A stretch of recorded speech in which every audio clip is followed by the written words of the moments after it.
Welcome to Urban Beats Radio 2. I am your host, Rashawn Ellis. Today we are interviewing CEO and founder Lisa Harwell of RedBaby Publishing. She is from Texas. Stay tuned. We will be right back.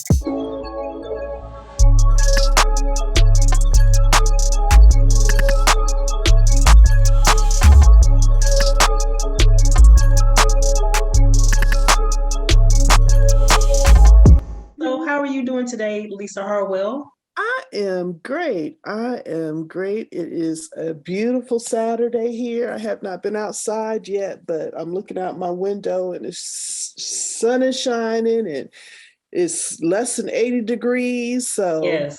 I keep saying, am I going to grill? Am I not going to grill? Gonna grill? Am I not going to grill? You're in heavy debate about it. Heavy debate. Well, thank you so much for being a part of Urban Beats Radio 2 today. I'm so glad you accepted my invite to be on the show because last time we met, I was on your show. Yes, indeed. Which was quite a joy for me. I thank you so much for that opportunity again. Thank you so much. And I appreciate the love and support back on being a guest on your show. So thank you so much. You're welcome. You're welcome. I want to start first by asking you the question, what was your motivation to become a book author? And if you could elaborate a little bit about the books you've written and published as well. Okay. It came about strangely enough. I was a junior in high school. And I took a creative writing class, and the teacher really said that I had a way with words and I could tell a story. And that's how she first got me introduced to journalism, because I thought, okay, I'm living in Florida. I'm going to be able to go to University of Florida. They were known for their journalism program. And the middle of my senior year, we moved. And so the idea of college kind of left me, but I still wrote poems and dabbled a little bit in writing songs.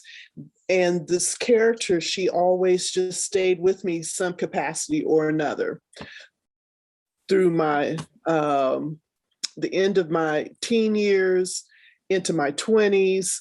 I went back to school for a little bit, and I was majoring in journalism, going to major in journalism, and took a screenwriting class. So I tried, my hand at it again. This same female still with me, and kind of put it away on the shelf again.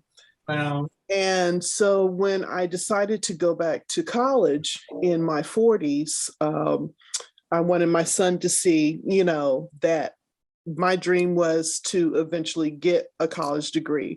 And I wanted him to see that, right? Right. And so I kind of didn't know what I wanted to major in because I worked in IT for so long, but my heart went back to journalism and communication studies again. Your passion. And yes.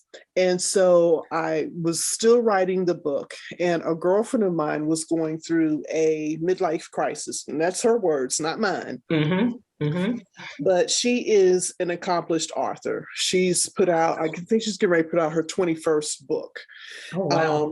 Won awards. She does romance, comedy, spy thrillers, but just really, really good writer, comedy writer. And I had her read, my story, because I was still, dabbling on it. Right. And she said to me, finish the story. You have a way of painting a picture. The way that I write, I love fiction. I paint a story. Right. So you see the background, you feel the characters. I get that immersed. And so I did. I gave it to her and another writer to look at. They were like, okay, but it needs some work. Right. And it kind of made me feel a little deflated for a minute, but I was still finishing up college. Right. And I had decided to go from undergrad to get a graduate degree. So I was like, I can't write and do graduate papers at the same time. It's just going to have to wait till I finish graduate school. Right. And so I sat it down and I looked at it again and I tweaked some things, but she was still really adamant, this character, about her story. And I think what took me so long is I didn't know where to start. And it was kind of almost correlations with my life, right? I was going from one decade to another decade. So I finally figured a spot to start her and finally finish her story where she's like, I'm done. This is what I had to say. This is what I had to do. And I finally got it done, got it to somebody to edit it, and came back to my girlfriend on the promise. She said that if I finished it, she would publish it for me because she self-publishes. Awesome. And she said to me, you have all the tools to do this yourself. There you go. This was 2019. I was not happy because I was like, I did all this work and she told me I can do this myself. Right. But it was the best advice that she gave me because I think she saw something in me that I still did not see. Right. So 2019, I was like, off my bucket list. Here's the first book that I came out with, The Chameleon. Got you. Awesome. Awesome. Yeah. And this was a story that stuck with me on and off through high school. Amazing. So she was just insistent, to tell her story. And so I got it done thinking I would be finished, right? I did a dedication. I published it myself. So I told my mom, I'm going to, can I name my publishing company after you? Because my goal was that I would write on my own timetable. There you go. Learn the ins and outs of publishing on my own. And then I would just publish, if I wanted to do something else later, then I had it. Got you. Got you. So That is amazing. Done, and a couple of months later, a young lady came to me who I've known my entire life and said to me, hey, cousin, I see you doing great things out there. I have a story I need to tell. Can you help me? There you go. See?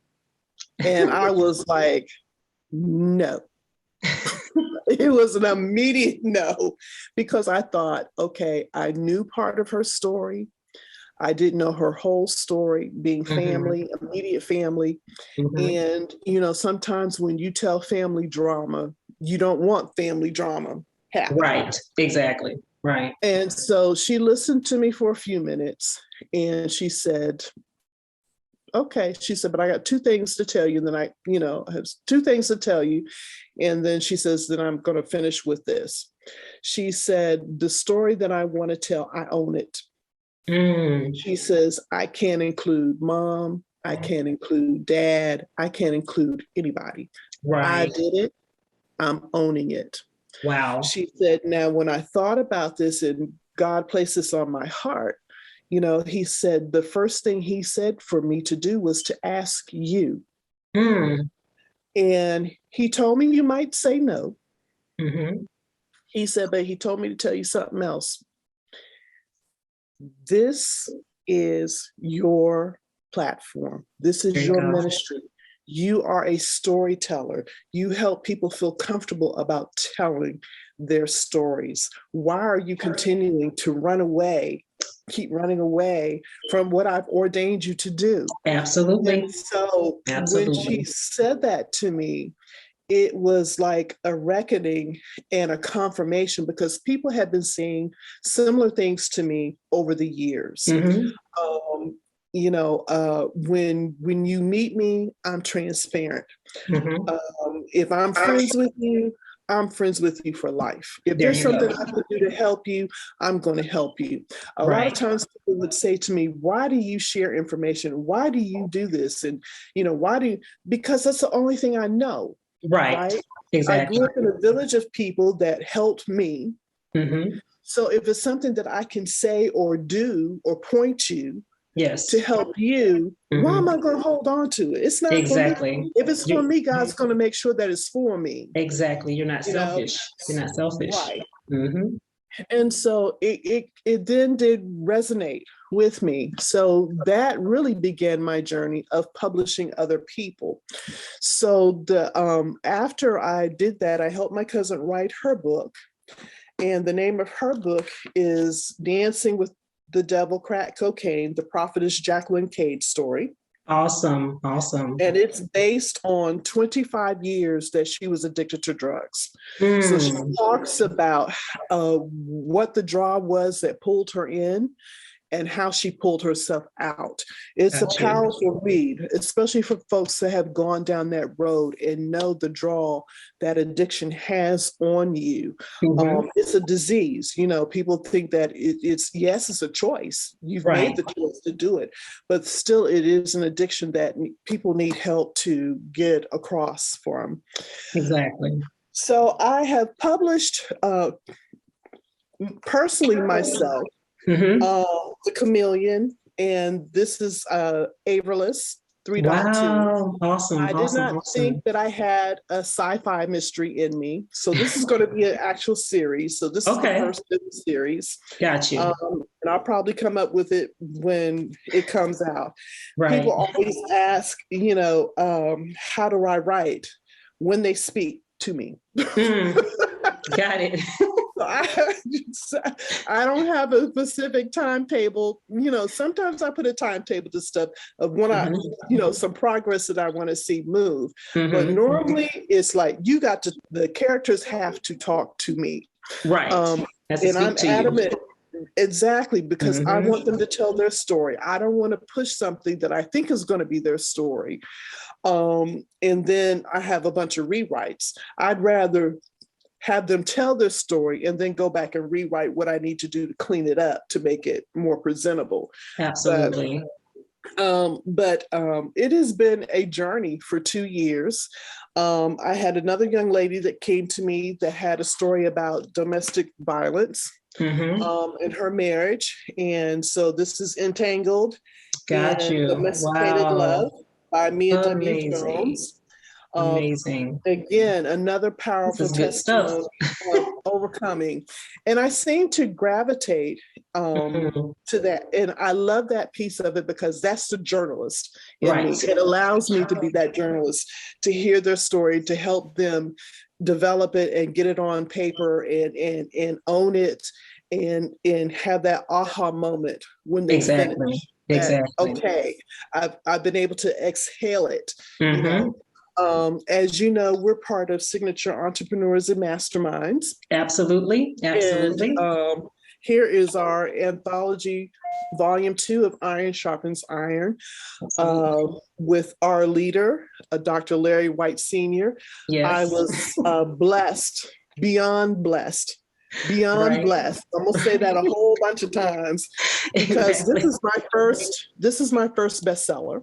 Amazing. And not only is it my first, thank you. Not only is it my first bestseller, I also wrote the introduction and I have a chapter in it where I talk about reinventing by his design. And when I say his, I'm talking about God. Absolutely. Finally listening to him and making that jump from IT to publishing. It's been a scary ride, but I tell you what, I think the way that he did it was intentional for me, because had I done it on my own, really done it on my own, I don't think I ever would have done it. Exactly. You know, I'm a planner, and he says, "Oh no, we're going to do something very unorthodox." Right. You know, just absolutely. That's how it goes with God. I mean, he continues to come at you until you actually get into his will of what he wants for you. If that's the path that he has for you, you have to follow that thing. It's going to keep coming to you until you finally be obedient and, you know, go forth. And the thing about it is, I think in everything that we're all doing, our destinies are tied to other people. So that's the whole plan of us to do what we're doing and to help other people. So, right, like how you ran from the whole publishing piece and becoming a book author. And once that door got open, like, look at the people they began to come to you for what you knew how to do. So exactly. So I did 2 other publications this year. One was earlier this summer. It is The Courtship of Eddie Law by MJ Grayson. Most of these books that I'm talking about, people can find them on Amazon, Barnes and Noble, with the exception of Iron Sharpens Iron. The ebook is on Amazon, right now, if members or if individuals are interested in a copy, I'll give you my info at the end. Absolutely. Because we're doing it's 18 individual authors. Gotcha. So they're selling it, giving them an opportunity to make their sales and promote, their books so they can get their glory too, because it was an excellent project. Right, it was a group effort. Excuse my front door alarm going off. Oh, that's okay. It's all right. It's all right. So from all go ahead. Yes, go ahead. I have one more, Okay. and I'm proud of this one too, because this one actually came about from Dr. Paul W. Dyer. Sent me a text, and he says there's young lady that I interviewed. She's looking for a publisher. And I met with her, gave her my spiel of, how long I had been in the business and everything. And she said, I'm trusting my spirit. And so that's huge. Criminal defense attorney, Maria Fiorentino. This is going to be her first book to be released next week. And the name of this is coming out. Interdependency: How to Reform the Criminal Justice System, a View from a Criminal Defense Attorney. And it's a short read, but it's so powerful because she talks about bail reform. She talks about prison reform, policy, sentencing, what's the difference between rehabilitation and reform? A lot of people say, and this is what really got me when I was talking with her, and she's going to actually be a guest on my show next week. Okay. That the difference between reform and rehabilitation is, with reform, we're not really changing behavior or changing pattern. With rehabilitation, if we incorporate that into the penal system, once, if they've been convicted and they're going to jail, and either they're in jail or they're out on parole, you have to have a way and options for them to be able to rehabilitate within their community, outside of their community, if you're sending them back in the same community. And unfortunately for us, the majority of us that end up in the system are coming from low-income housing. Absolutely. And we're throwing them right back to no jobs, nothing. Nothing to offer them. Nothing. To put them on a path that they can be better. So you're right. Exactly. And so I was so honored really to work with her on this one, because like I said, it's a short read, but it packs a powerful punch. That's amazing. It really does. And I hope that, people will read it and start. What she wants is to start the conversation, serious conversation. And we can see from the news this week, the disappointment that they did not pass the federal mandate for policing. It got dead in the water as soon as it got to the Senate, because some other folks on the other side of the aisle want to keep us as Jim Crow era. Right, exactly. They want to keep everything the same. I'm gonna step off from that from there. They want to keep everything the same. They don't want things to change. So, oh, wow. But yeah, that's amazing. Tell us a little bit about your podcast show, The Journeys with Jones Harwell. Tell us about that. I love that because, like you, I don't have a radio show. I love music though, and I love your platform and everything that you do. But Journeys gives me an opportunity to talk to individuals about their passions, about their journey. And I've had some incredible people on the show. I cannot wait to interview Maria this week. I had another young lady who reached out to me from Kansas earlier in the month. She actually grew up in a cult. Wow. And she is well known in her circles, minister. And we had this wonderful conversation, had a conversation, interestingly enough, with a gentleman who spent years as a safety inspector for OSHA. Mm-hmm. So we talked everything about building safety. We talked about COVID. We talked about, a plethora of information. A couple of my favorite interviews is one with Dr. Sandra Tuesdale, and I hope to have her back.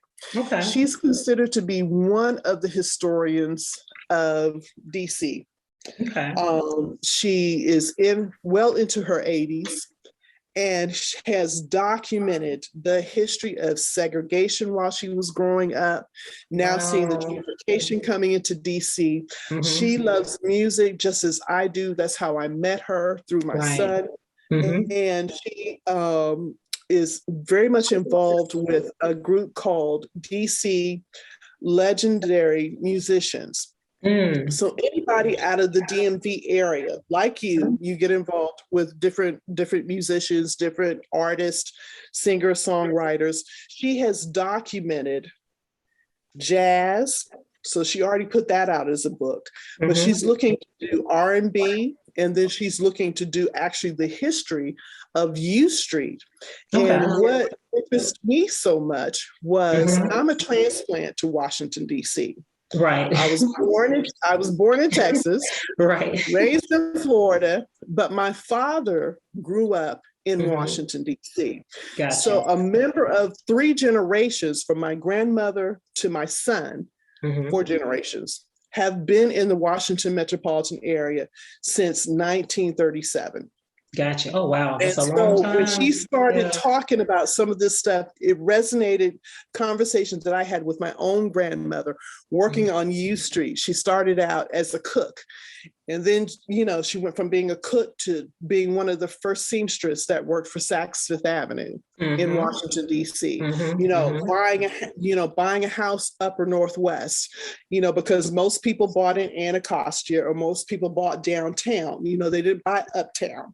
Right. So it was just the whole history and the whole journey. And I was like, I'm so excited. Can I be a part of that project? And she was like, sure. Right. So stay tuned for that one. Absolutely. We definitely will. I love it. That's amazing. That's amazing. That's amazing. So tell us about, you're also a motivational speaker. What inspires you to be a motivational speaker? I think simply because people normally ask me, how is it that I can stay so optimistic? Yeah. And part of my story that I talk about in Iron Sharpens Iron is every time I come up to adversity, right? I come up to a new situation I don't know anything about, I'm stepping into something that's brand new. I always find a strength behind the women's shoulders that I stand on. Absolutely. And that is my mother, my bonus mother, and my grandmothers. And I didn't share their story, but my mother, went to work late in life after my parents divorced, and she went into social work. So I saw her working with individuals, helping them with housing issues, weatherization issues. If they, when the seasons changed, they would do food drives, and she worked for the state of Texas, but the county that she worked for, she had 8 counties that she was responsible for. Right. My bonus stepmother went to college, started off as a teacher. She taught math. She went from math to journalism to energy to office manager to editor to publisher to writer. Had a bout with MS that almost took her out, but her resilience every time that she bounced back, every She's time. Determined. My mother too, my mother, 2-time breast cancer survivor. Every time they bounced back. Right. My grandmothers, my grandmother that migrated to Washington, D.C., she did it. My father wasn't even a year old. Right. But she knew she had to make that change to better not only herself, but to Mm-hmm. give opportunities for my father. So she Absolutely. talked to me about her journey. You know, my mom's mother was a housekeeper her entire life. Mm-hmm. A lot of times she walked to work because her husband needed the car. She'd walk to work. Mm-hmm. And just her, they say I'm a lot like her. I think Mm-hmm. there's other cousins that are more like her, Right. but you know, just her resilience Mm-hmm. that, you know, to walk, Right. to work, to Mm-hmm. clean somebody else's house. Right. That's huge. That takes a lot. It I don't know does. if I could, you Right. know, I don't know. And then the bonus grandmother that gave me a love of reading and writing. She was a Mm-hmm. librarian. Right. And so I spent my summers partly in Washington, D.C., and partly in East Orange, New Jersey. And when we were in Jersey, I was in the library. Mm-hmm. So I always had a book, you know, because she didn't believe Always in games. reading. She didn't believe in toys. She sent books. And she always stressed to my brothers and I, knowledge. Mm. No one can take your knowledge from you. Absolutely not. Absolutely not. I truly believe in that. Your knowledge is your power. Mm-hmm. Whatever experience that you have in any careers, your knowledge as far as your education, once you have that knowledge, to me, I believe you're almost untouchable because no one can ever deny your power and your strength in what you have that propels you to be able to work in whatever field or whatever your passion may be. So I'm definitely for Yes. that as far as your knowledge, your experience, your careers, your Mm-hmm. passions, all of that wrapped up into one. I want to talk Mm-hmm. a little bit about your role with the Signature Entrepreneurs Mastermind group that we Yes. both are a part of. You are our National Senior Vice Chair for membership and Mm-hmm. compliance for book publishing. So tell us about your role with SIMS. It came about, I had actually known Dr. Larry White prior to joining the group. We used to work together. Mm-hmm. And in 2020, he was having an event, a book signing event. Mm-hmm. And being new to publishing and being out of my comfort zone, brand new entrepreneur, I consider myself still to be a brand new entrepreneur. Me As too. long as I'm still learning, I'm still brand new. That's right. Always a work in progress. It was exactly. But it was important to me to the one thing that I knew off the cuff, mm-hmm. was I had to surround myself with individuals that could feed me knowledge. Like-minded. Yes. So I said, well, let me, check out a couple of groups and see who I wanted to form some partnerships with. Mm-hmm. And so I, paid my ticket to go to the event. And then, of course, March came around and COVID shut everybody down. Yes. And so when they decided that they were going to postpone it, he called me up and he says, hey, Lisa Harwell, and what you been up to? We're going to have to cancel. You want your money back? And I'm like, no, right. just donate it. Just keep it. Yeah. And so when I started talking to him about what I was up to, he was like, well, why don't you come and check us out and see if this might be a good fit for you? Mm-hmm. And of course, I joined the group, and I'm one that, what do you need for me to do? Right, exactly. And so I propelled from that to he needed a new membership, someone to do membership for him. Mm-hmm. And so that is how I have escalated within the group. Mm-hmm. And I tell you, it has been so humbling, some of the yes. people that I've met, including yourself, mm-hmm. to be able to share our stories and network and promote each other. Absolutely. It's been just phenomenal. Absolutely. It is. I'm just so honored to be a part of the group. Because I have actually looked at other Toastmasters groups as far as like being able to get up and, publicly speak. I always wanted to become a part of something like that. So when he actually approached me about becoming a part of this group, I was like, okay, I think this will be a good idea to network. You get a chance to do a lot more public speaking. to already go ahead and enhance what you already are doing with your own platform anyways. And then right now, the piece that I'm actually over right now is doing these special events coordinating. Yes, and I cannot wait. That is my favorite thing to do. I think it's fun to be able to take like all of what we're doing as we're promoting our brands and our businesses, and to be able to put it in an event where everybody can come out and get to meet us and see who we are and what we have to offer. This is an amazing opportunity, ladies and gentlemen. Signature Entrepreneur Mastermind Group, Dr. Larry, International and National Chairman. This is who you need to speak with to become a part of this group. It is phenomenal. Yes, absolutely phenomenal. November 12th through the 14th in Atlanta. Absolutely, absolutely. Right. The Atlanta networking mixer we're having, absolutely. November the 13th from 12 to 8 at Harner Park in Douglasville, Georgia. Yes. Awesome. And and getting back to the point that you made earlier about, I wanted to go back to the motivational speaking part. Actually, what got me into speaking was I was extremely shy. Right, me too. And speak in front of people. Yes. And so when I first moved to DC, I went to Columbia School of Broadcasting because there again, my love of journalism and radio and all that. Right. And I thought, maybe I'll be behind the scenes and I can be on the radio. Went through the school, got licensed and everything. The gentleman signed me up, hooked me up with an interview, and I chickened out. Yep. Because I've been there. That fear. Yep. Talks you out of it. Yes. Talks you out of it. Who's going to listen to me? I have nothing to say. Right. And so when I came back around to do the publishing piece and I said I wanted to interview people, I kind of sat on that for a year, and I sporadically would get in front of the video and stuff. But then in January, I said, you know what? I just need to jump in 2 feet.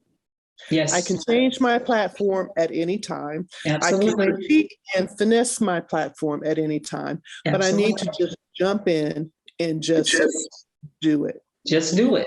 That's it. Go for it. I've been doing it monthly now since January. I think I took the summer off a little bit to get my son in school, but now back at it full time. And I'm hoping to do some in-person interviews is what I'm looking to do next, once I can get my studio fixed up downstairs or all of my equipment together to travel with. But it has been this part of it, talking with you, talking with other individuals, people that know me, say, your face lights up and you're animated and we know that you are in your element. Absolutely. That's how you know when you meet someone and whatever their platform is, that's how you know that this is their walk. This is what they're supposed to be doing, because you can feel it. It's like every time that me and you conversate, just by seeing your face, it actually gives me more motivation to keep going. Like, okay, there's another Black woman like myself. We have the same passion. Our backgrounds are somewhat similar because we both have a love for journalism, communication, radio broadcasting, bringing our stories to the forefront, helping someone else bring their stories to the forefront. So it's just phenomenal. I mean, it's very, very empowering and very encouraging for any other, Black women out there that want to, do what we're doing or whatever it is that their passion is, that there's another sister out there that's doing the same thing or something similar that can encourage you to go ahead and take that step. Take that walk. Don't, second guess. Don't talk yourself out of it. Go for it. That is your path that God has for you. So I definitely just love everything about your spirit and your aura and just meeting you as a person. Thank you. Absolutely. I cannot wait to meet you in person. Me too. I'm definitely going to be making plans for that next. That's my next plan. I got to get to Maryland to see you guys. Yes, or I'm going to find a way to get between getting my son home for Thanksgiving and a couple other things I got going on. I'm going to try to make that trip to Atlanta or outside of Atlanta for November. Absolutely. I would love to have you here. So what upcoming projects do you have coming up for your brand, RedBaby Publishing? Well, I just came out with a brand new logo. I had done stuff. initially. And like I said, I'm steady one that I'm looking to see, okay, how can I finesse it? How can I bring it crisper, make it, Yeah. So I redid the logo for RedBaby Publishing. I had been using a young gentleman I think he's out of California, Eddie Graphics. Mm-hmm. And he had done some stuff for me, caricatures in the past. Mm-hmm. So I kind of told him what I was looking for, and he nailed it with the RedBaby Publishing. And so I'm looking to, next would be working on Journey with Jones Harwell. Gotcha. RedBaby Publishing is my long-term game, because that requires, you meet people, mm-hmm. give them a quote, either they love your spirit or you don't. Right. I normally tell them, go look at my website, read some of the stuff that I have there, mm-hmm. listen to my story. Either you're going to trust me with your story or you're not. Right. And so it's a selective thing there. Mm-hmm. And as I continue to grow, I don't see that being a huge thing. What I do see being my true platform is the Journeys with Jones Harwell. There you go. Because that I can touch organically every day. Right. Mm-hmm. And that is where I'm looking to build a following there, mm-hmm. to be able to, one of my idols in journalism has been Oprah Winfrey. Yeah. I followed the career of there's a couple of local people here that I followed. mm-hmm. Nikki Hayward, when she was on the air here, mm-hmm. Maureen Bunyan, mm-hmm. And just Max Robinson. Mm-hmm. Back in the day, I never missed Dan Rathers when he was on the air. Right. And the gentleman that was on ABC, I'm trying to figure the other gentleman, before he passed away, but I always followed those mm-hmm. two gentlemen, right. Because I just loved the way that they told a story. Mm-hmm. And then, I even followed Gayle King, in the right. morning.